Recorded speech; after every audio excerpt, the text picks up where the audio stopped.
Welcome to mecaniquesportive. I'm Nicola, and today I'm presenting the new Arcana E-Tech.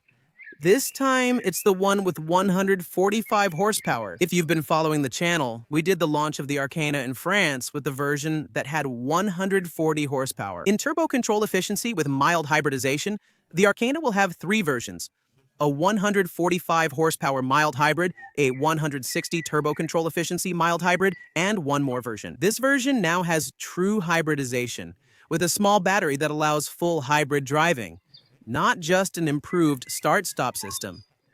We'll see how it goes. Renault told us that they took into account the criticisms we made about the previous one, and they tried to improve a few small things, like the steering, for example. So we'll see that during the test drive.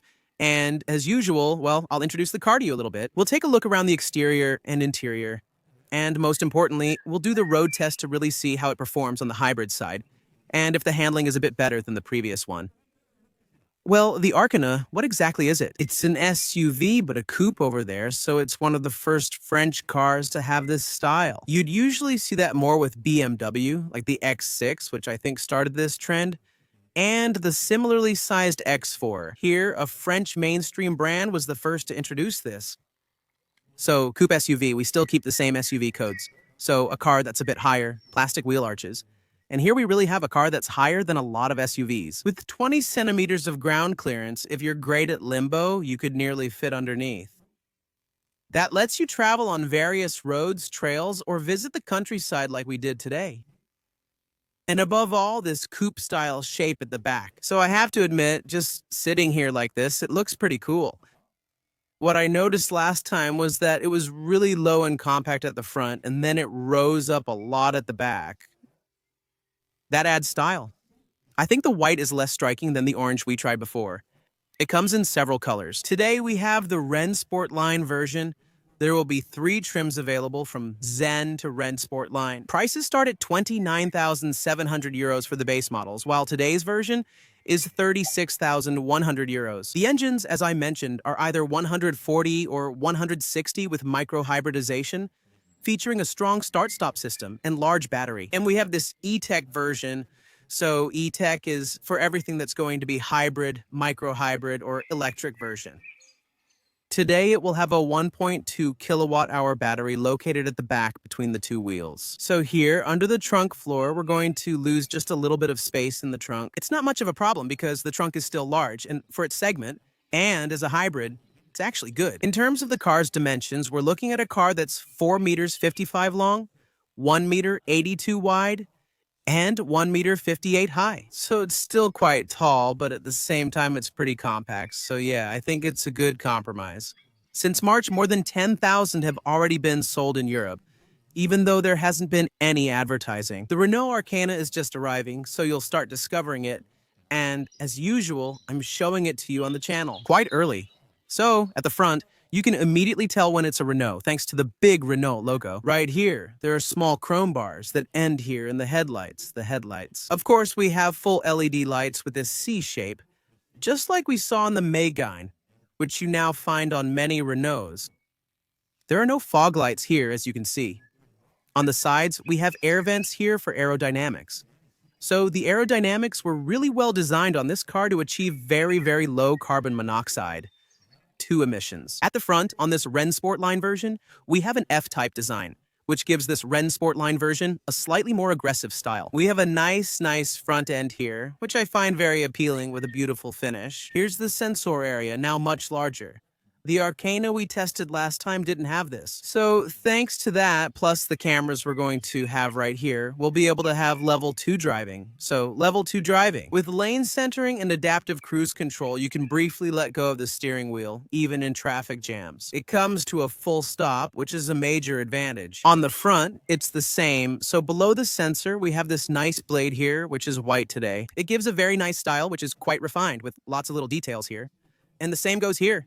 Always this rather high ground clearance, so you can really go anywhere. The hood has some pronounced lines that start from the headlights. It's nice around the logo and how this hood is quite rounded. This is common on models like the Capture. It's only from the side that you notice this line. Very coupe-like, so with the rear, but let's start with the front. The wheel arches here are an SUV-style plastic. The RENSPORT line badge here to remind you that we have a sporty trim. Here we have some glossy black here that surrounds and brings this sportier look that we find on a lot more cars these days, which are aiming for a sportier character. With black, two-tone, with the roof in black, the mirrors in black.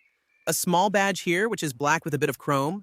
The wheels specific to the RENSPORT line, with this little red accent here, which is colored in the material itself, and not just a sticker, like with some brands. So it's really a separate process, and they explained it to us. They paint multiple sides, making it more complicated. The rocker panels here, which go up with a little white accent painted on, are pretty nice. The fridge-style handles, we don't have the tech badges on the pillars here. On this side, the fuel cap. At the back, it's the same. Discs front and rear with 18-inch rims that look good and fill the space. Those are the rear wheel arches showing how the rear window tapers. Really like a coupe version, kind of a coupe sedan. I think it's pretty nice. If you just cut it right there, it's a very, very pleasant line. On the rear of this Arkana, you can see the little spoiler placed here. That's really nice. It really adds a sporty touch. Next, you can recognize Renault with the lights here. A bit like what we have on the Megane, so you find the same style. The Renault logo with the camera hidden right there, that's different. Because on most Renaults, it's inside here. I don't know if this Renault logo with the camera in the middle reminds you of anything. Arkana. All cars now have their names here, giving a nice sloping look. The trunk, which we open here as well. There you go. And here we find a rather spacious trunk. Regular Arkana turbo control efficiency models offer 513 liters of cargo space. This one has 480 liters. The floor can be set at 2 levels. I can leave it flat for a level surface when the split seats are folded down. And that leaves me with a space underneath where I can store other things. A bit more delicate, a bit more fragile, that I don't want to mix with what's on top. Or I can just store things below. Yes, of course I'll get in. Don't worry. I don't know if you remember in the old one. We used to get in with just 2 people easily. And here, it's the same. We can still meet up with 2 people, have a picnic where we really have plenty of space. Same here. I have the floor at the high level, but we can lower it. So what's a bit of a shame, what I would have liked, is to have a little tab to lower the seats directly from here. Unfortunately, we don't have that, and if we want to do it from here, we can't. Because actually, the trunk is so long that you have to go to the back. So at the back, there we go. I can lower my seat. So this time, it gives me a flat floor here. There we go. So, heels on the seats over there. And there you go. I'm 6 feet tall and I fit up to here. So we have almost 6 feet of loading space up to the front seats. That's pretty good. At the back, however, you can notice here the E-Tech badge that's been added. The rear diffuser here with 2 fake chrome exhaust outlets still gives a pretty nice style to this RENSPORT Lime version. There's plastic here and the license plate is in this spot at the back. There we go. So here, the bench seat folds down. As you can see, it makes an almost flat floor. We push the seat belt back and there we go. Here, as you can see, there's a large armrest. So a nice, rather soft leather armrest with 2 cup holders. So I'm 1.80 meters tall. They told us there was space. I raised the headrest. Well, it's true, there's actually quite a lot of space. So I'm sitting quite high up, I think. For a tall person, I would have liked it a bit lower. That would have been great for having a good view out of the rear window. But it's a coupe, so of course that makes a difference. It's not like other SUVs, so it's normal that it slopes down a bit more. But anyway, at 1.80 meters, my head doesn't touch up there, and that's pretty good. I can fold down my armrest. Here, the seats are quite spacious. They're a bit scooped out. We have a bit of Alcantara on the sides, just at the ends. It's a shame there's none here. I wish I had some here too. I like how it surrounds me and looks symmetrical. The seats, they're actually pretty firm. It suits me just fine. The seat belts, we have little accents with red on the sides, just like in the RENSPORT versions. In the end, I'm comfortable with enough knee room and an adjusted seat in front. So, as I was saying, I'm 1 meter 80 and I'm comfortable. The interior finishes are pretty nice, even though there's some plastic here, a bit hard, but it's not a problem. It's a bit textured. There's a carbon look finish on the doors, lots of little red, white, and black stitching on the doors. It's well finished. We have a Bose sound system with 2 rear speakers, so sound is good even in the back. And I'm comfortable, you know. Honestly, it's not bad. Here, there's a vent with 2 small outlets for each side, 2 USB ports, and a 12-volt socket. We still have a central tunnel here. And let's check out the middle seat, so here we go. Middle seat. Here we go. A nice surprise. I don't touch up there. I'm comfortable with enough space for my feet and room to put them down. Does size 45 not fit? Sitting like this, my legs are raised, but passengers will still have room for their feet on the sides. You can put your feet under these seats, which is good. It was harder in the Megan yesterday. We're pretty comfortable. Honestly, the seat is pretty hard, but I have enough room for my butt. I'm not too squeezed by the seat belts. They go along the sides. The third seat belt is on the fold-down bench in 2/3. We're comfortable in the back. And in the front hop, the door opens pretty wide. Even the angle is quite open. Here, I fall into some really nice Rennsport line seats with Alcantara on the sides, and up here at the top, pretty good. And when I sit down, you see, I was even telling you that in the back I had some space. I'm a bit too far back. I should move up. So electric seat here and for the passenger. So you saw how much I just moved forward. That would be the extra space in the back. I have a pretty nice driving position. Can I go any lower? No, this is the lowest. The rear foot space is also fine. Maybe if I lean a bit for a nicer position. There now, I'm not too bad. Maybe I would have liked it a bit lower because I also find myself a little too high. We have the new E-shifter here. The small armrest that moves. There you go. My driving position is quite comfortable. I'll show you directly from the inside here what it looks like. I'll give you a quick tour. And then we'll try it out. So when you get in, you have the little badges here today, Rennsport line. Right here, the seats, this is what they look like. So black with leather, a kind of Alcantara here, although I don't think it's really Alcantara on this part. The headrests are quite thin, pretty stylish, and the seat adjustments here are electric. The Rennsport line pedals are in aluminum, with a nice footrest here where we have quite a bit of space. There's a small speaker hidden here since we have the Bose sound system for really better quality. There we go, the door. That's what it looks like. So here it's padded. So here it's better finished than in the back. Here, a part that looks like carbon, but is really well made. The handle and the red stitching really adds something extra with a little bit of white here. The controls for the windows, the mirrors. And there you go. All the windows are one touch. On the left here, same thing in this carbon surround. The controls then for lane keeping, the brightness of the dashboard, the headlight height, and the heated steering wheel. That's my favorite button for winter. To start, I press here. There you go. It starts the vehicle from the steering wheel. So often here, it's blue when it's a hybrid, but now it's red because it's the Rennsport line. And we have lots of little red accents all over the interior. For example, above the air vents, with a line running across, plus the little accents. Here, plus the accents on the seatbelts. More accents here, also on the rear seat belts and in the doors. So all these little red accents, just like here, we'll have them as well. On the steering wheel, driving aids include adaptive cruise control, distance to the vehicle ahead, lane centering, limiter, and cruise control. So here, we have level 2 driving that we control just with this side. On the steering wheel, as you can see, the little Rennsport line logo here. So that's nice. On the right, phone pickup, voice commands, rear screen menus. So if you know Renault, the screens don't change.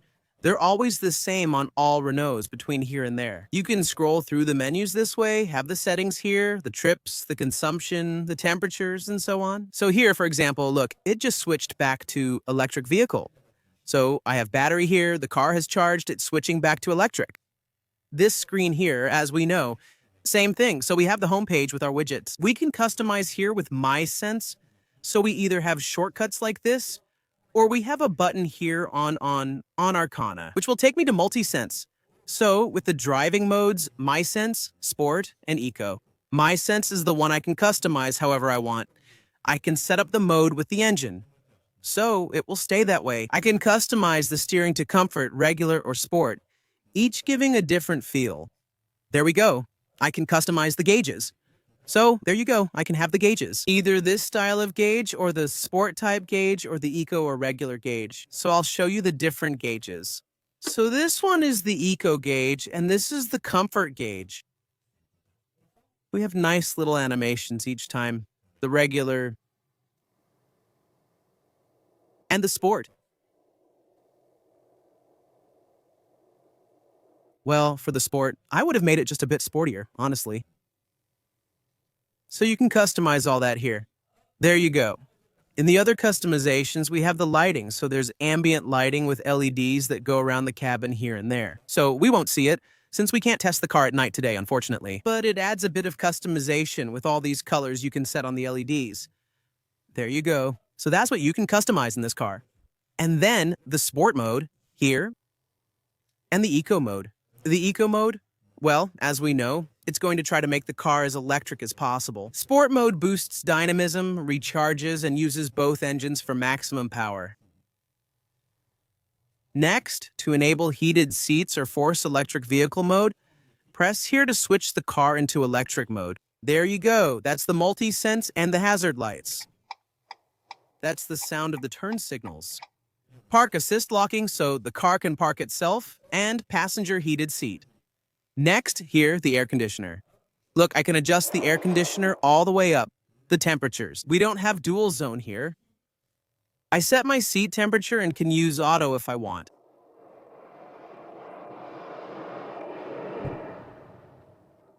Here, I pick where I want the air to blow. There you go. And then the defrost settings. Below, 2 USB ports, a 12-volt socket, and the auxiliary input. A storage space here for your phone includes a wireless charger and the new e-shifter found on e-tech versions. On the Arcana and others, it's completely different. Check it out in the other video. When in reverse, it shows a rear view camera. A 360-degree camera will be available in future Arcana models. Not available just yet. The neutral, drive, and brake modes. So we'll see about drive and brake when we're driving. And the parking function is right here. The little spot well known at Renault just to put your key. So this is the Renault key. I just put it there. The parking brake, the auto hold, my 2 cup holders, and there you go. That's where I can put my things. There you go. A really small bottle and a little center armrest here. It's pretty deep. Does the bottle fit in? Ah, almost. Too bad. And the sliding armrest here is leather. It's a little bit hard. I would have liked it to be a bit softer.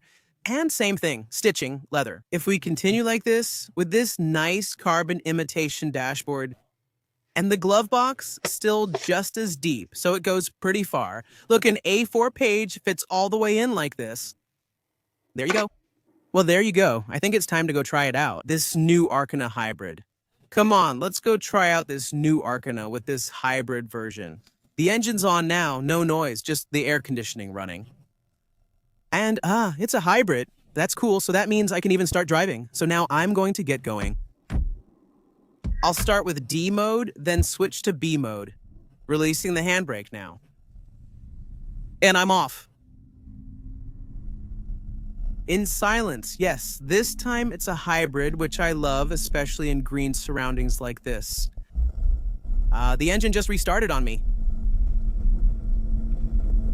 You can hear the engine a bit.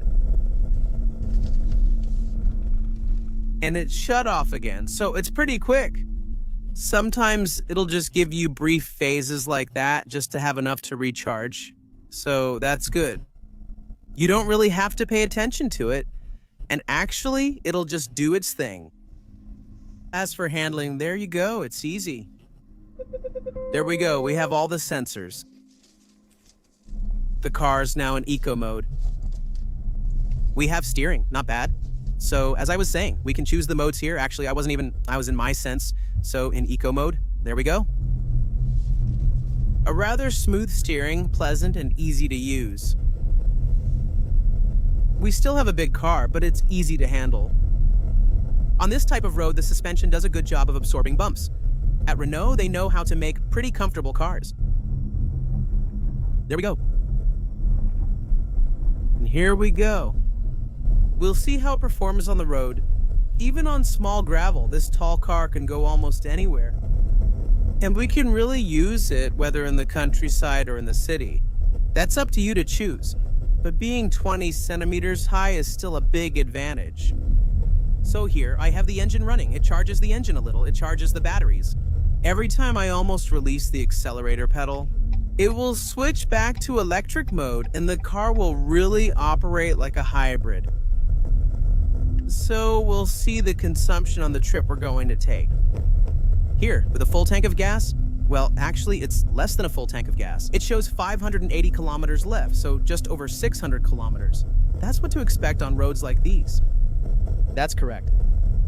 We have 145 horsepower. So we have an engine noise that's quite noticeable when it starts up and when we push it.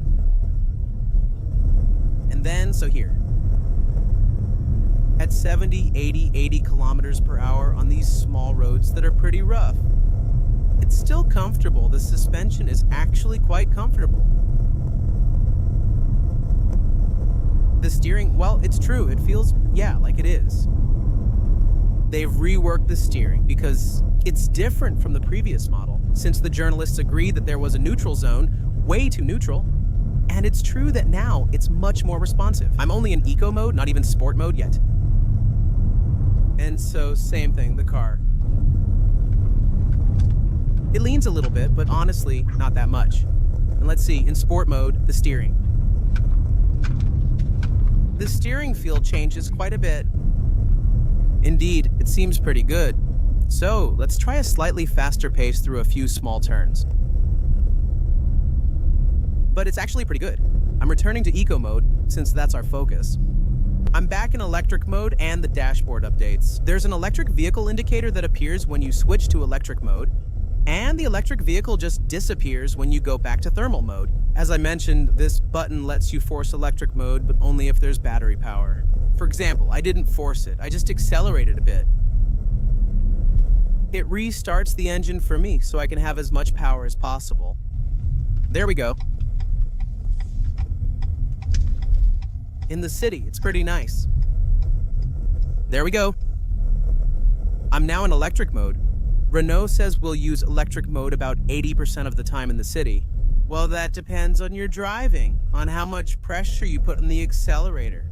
Alternatively, you can force electric vehicle mode. So now it's on, I'm in electric vehicle mode and I decided that. I want it to stay in electric. With these small 1 kilowatt hour batteries, we won't go 50 kilometers. It's mainly for crossing a small village. And the battery, on this version, you can't tell it to fully recharge so that you can then use electric vehicle mode. It manages that automatically. With the plug-in hybrid, you can store battery reserves or command it to recharge. With the regular, non-rechargeable hybrids, you can't do that. It's the car that will determine what it needs. And it will try to anticipate your movements a little bit. On faster roads, it will mainly recharge, ensuring we have electric power available in the city. So here. Each time you brake, it recharges. Now I'm pressing the brake pedal and switching to B mode, which I prefer. It lets you drive mostly with one pedal if you plan ahead. So the goal is to avoid using the brake pedal. Before a turn, light, or stop sign, I use the accelerator. Here, I'm accelerating and still in electric mode. Here, for example, I know it's gonna turn over there. There we go. See, I'm not braking, but it's still slowing down a lot. So we have good regenerative braking, so there's no paddle or anything. We can't control the recovery power. That's a shame. I like adjusting it on cars. That's usually done on plug-in hybrids. There we go. Anticipating like that also extends the range in full electric mode. So when you're going through small villages or in the city, The B mode lets you anticipate and also recharge without having to brake at the end. So, for example, here I have an intersection. I'm slowing down here, so you have to learn to anticipate. Here, for example, I'm arriving a bit too slowly. Over time, you'll learn your vehicle and see that when you arrive, you won't even need to touch the brake. I slowed to 7 or 8 kilometers per hour and I can start again.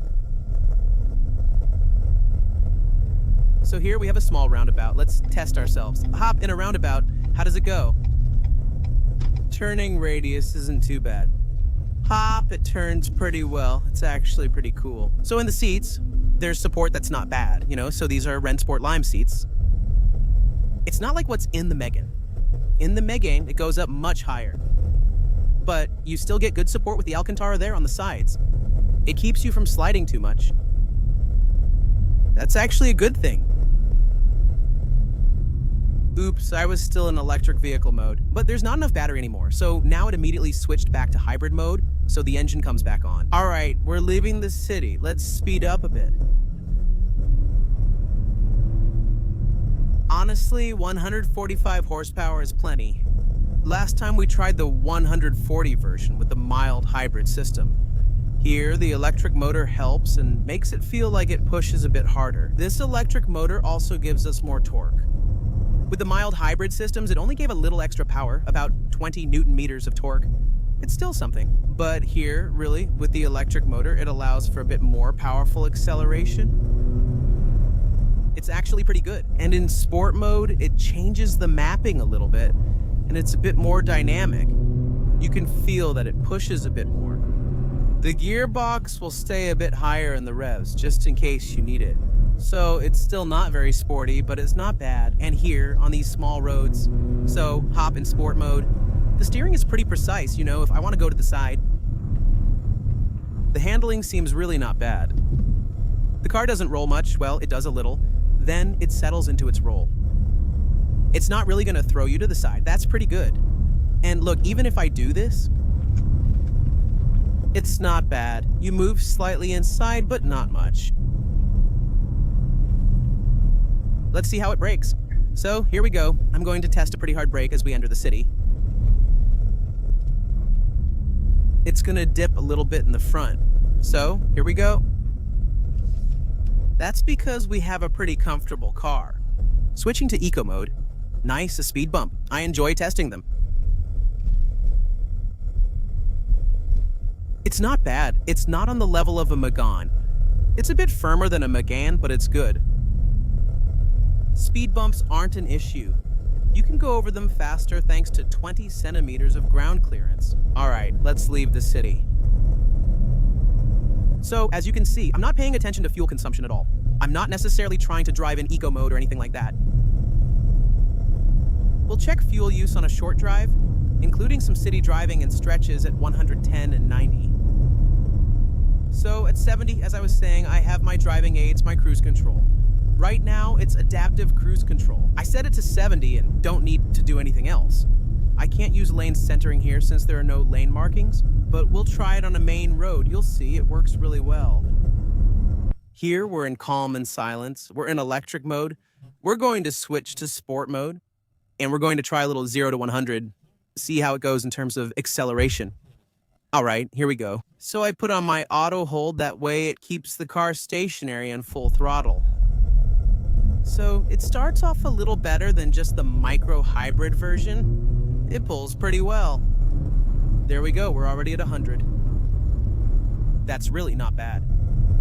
Honestly, we don't need more than that in real life. Unless we're really, really, really angry. Come on, let's turn here. There we go. We're staying in electric mode. It's really nice. There we go. And we're going to merge in. Gently, we're going calmly. And now, my favorite moment on the road is when there are lines like this. I set my cruise control. I say adaptive cruise control and I tell it 110. I tell it lane centering activated. And just like that, that's my favorite moment. The car does everything on its own. That's a big advantage. You don't have to do anything. So even with cars ahead, it will follow them. If there's a slowdown, the car slows itself. I'm not using the pedals or steering wheel. This is level 2 driving. For me, this is the best of the best right now. If you can get this option, take it. It's a big plus. I can't do without it anymore, you know? Every time I ask to try car, I want it to have this feature. It's a big plus, especially in Paris where I live. Here, small potholes aren't a big issue, but it's still a major advantage. We can also test how long it goes without me touching the steering wheel. It's actually quite long. It still hasn't told me to be careful, take the wheel, or anything like that. It stays well centered, it works well. We have full sunlight and clear lines here. Keep your hands on the wheel. It's starting to warn me. Let's see what it does next. It still gives quite a bit of time, that's good. Now it's telling me to keep my hands on the wheel. There's some wind noise around the windshield, which is normal at 110. Very slight rolling noise. You can hardly hear the engine. Except when accelerating, it's pretty good. Now we're going back to 90. So at 90 kilometers per hour. All right, we're going to overtake the truck. It's pleasant. Same, so my lane centering is still on. It's going to detect the lines for me, and it does it quickly. Oops, the police are coming a bit fast. Or by following a truck using lane centering. 90 kilometers per hour, it's comfortable. Nothing to say, I'm in electric mode going slightly downhill, then it switches back to electric mode. So the car will handle any speed, whether it can give you a little electric assistance or not. Now it has switched back to thermal mode. When not needed, it shuts off the engine. That's a big advantage. And then it will run on electric. So that will lead to small decreases in fuel consumption depending on where we drive. The car's fuel consumption is 5.8 liters, I believe. That's pretty reasonable. The current average since earlier is about 6.1 liters. That's not bad. Now I'm at 0 liters again since it switched to electric at 90 kilometers per hour. There, I'm back to 6 liters of consumption, which is reasonable. I did some accelerations and other things. It's fine, we can get it lower easily. If you're driving in the city and you're really careful with B mode and so on, we can reach record low consumption. With the Clio on one trip, I was at 2.9 liters per 100. I was amazed. So now we're back in the city, this time in real city driving, and we've switched back to full electric mode. As for the average, I did quite a bit of driving at 90. So we did a bit of small roads at 70, 80, 90, and a bit at 110. Since the beginning, I've averaged 4.7 liters, so it's decreased a lot. I think it was 4.8 liters. Even the average announced by Renault and not 5.8 liters. So with 4.7 liters, it's honestly reasonable. This car excels on roads at 70 or 80 if you drive calmly, or even at 90 like this. There, it uses almost nothing. In the city, I'm at 0 liters. Oh yeah, I'm in B mode. So I recover quite a bit of energy each time I brake. Here, I'm barely accelerating. When I ease off, I can use the pedal to control braking. The more I release, the more it brakes. Look here, I'm anticipating well. I'm coming in calmly. I only brake from 8 kilometers per hour to 0, which is great for your brake pads, and brakes since the discs and pads aren't used when we're not braking. It's the motors that regenerate, and at the same time, it recharges the battery. So actually, it's a win-win. In winter, just turn on the heated steering wheel and seats, and you're set. I might have liked a sunroof. That would have been great. Or a nice panoramic roof. It would have brought in some light. On the Rensport line, they chose a darker option. It usually gives a sportier look, or so they say. I'm not sure what you think. I always prefer it bright, sporty or not. A sunroof would have been great. So in the city, the car will switch by itself. Gasoline, not gasoline. You can reportedly drive up to 80% of the time on electric. So it's true. It restarted for 200 meters, then I switched back to electric and it recharged a bit. So don't be surprised if the engine sometimes revs high when we're on gas. It's actually because the engine uses the best range, the revolutions per minute, that will allow the battery to recharge faster. So actually, they're trying to make shorter laps by revving a bit higher. And then you're a bit more on electric. That's why the engine sometimes revs high. We especially saw that on the Capture E-Tech. Here, it happens a bit less, they've adjusted it a bit less. Sometimes you wonder, why isn't it shifting gears? It's just staying in the best range to save fuel. And of course, you can also use the driving aids in the city, like the adaptive cruise control that works in the city, in traffic jams, and so on. That's honestly great. Honestly, it's a really good thing that Renault is now putting it on their new models because it's definitely a big advantage. All right, here we have a car that's meant to be sporty. We've got a roundabout and there's no one around. So, like before, our handling is pretty good. The car, as I was saying, sinks a little bit here on the inside on its suspension. You can hear the tires squealing a little bit. We don't have any major understeer, as you can see, yet it's a front-engine car. The rear slides out a little at the same time. You see, it's pretty stable anyway. I'm not scared. The seat. So, I slide a little. I'm held in place a bit by the seatbelt, but it's fine. Hop. And if needed, I can catch it pretty easily. It's a pretty stable behavior, and even though I'm going in pretty fast here, and if you play a little with the brakes, you can also play a bit with the rear. Honestly, the handling is pretty good for me. I don't have much to say to him. All right, we're going to do some heavy braking. Let's see how it goes. So we're at 90, brake. It brakes pretty well. So the car leans forward a little bit, but not too much. Some cars really dive a lot. This one is fine, it's in the middle. It could have been a bit firmer for more dynamic behavior. But in the end, I think they've found the right balance between comfort and dynamism. At least on this vehicle. The engine, as I mentioned, is slightly better. With 160 horsepower, I'd be interested. That sounds more fun. Well, so in the end, after having done how much? 100 kilometers. I have an average of 5 liters per 100 kilometers. Well, that's really not bad. 5 liters per 100. That's starting to be good for an SUV of that size. It's pretty economical. It's pretty cool to drive. All right, so I'll give you a quick rundown right now from the outside. This job isn't easy, is it? So, what do we think about this Arkana in the hybrid version? Well, the old one, the one we tried with the 140 version, it's true that maybe it was lacking a bit of dynamism. Here, I would have really liked if there was a 160 horsepower version to have a bit more, which would fit this coupe SUV with a slightly sporty character.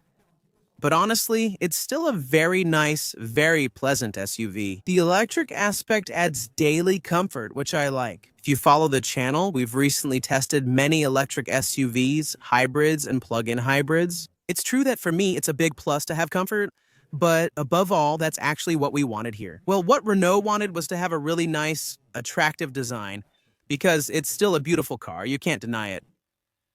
All that while having a slightly sporty side with the Rennsport line. So, indeed, the Rennsport department doesn't exist anymore. There are no more Megane Rennsport or anything like that. Now it's Alpine, maybe someday Alpine line. Either way, the design is great and the handling is excellent. As usual, it's a Renault and drives well. This time you can really feel the stiffer, firmer, and more precise steering in sport mode. I like it. It brings, a little something extra compared to the previous one we tried. And what you need to know is that everything, will be adjusted to have the steering of this one. It's just a matter of calibration to be done. Fuel consumption is good, weight is average, and acceleration is sufficient. You can use it every day. It's actually a pretty good car. Regarding criticism of this Rennsport line version, I have little to add. I personally like its sporty side. Maybe it's just me. The 160 version will bring something extra if you want to have one. A slightly nicer side with a bit punchier acceleration. That's all from me for this Arkana test drive. Let me know your thoughts. Give a thumbs up if you liked it and comment on what you preferred. Do you prefer the mild hybrid or this full hybrid that offers more? Especially for me, it's not necessarily the fuel consumption that's going to make the difference. Even though in the city, we'll be able to spend a good amount of time driving in electric mode. But what will really interest me is this version where I'll be able to have extra comfort in electric mode rather than focusing on fuel consumption. From now on, let's assume all cars are using less fuel. Still, having a bit of electric power and this unique gearbox is always a plus. All right, I'll see you soon, and I'm going to keep enjoying the sun here. Hey, Pony, see you soon.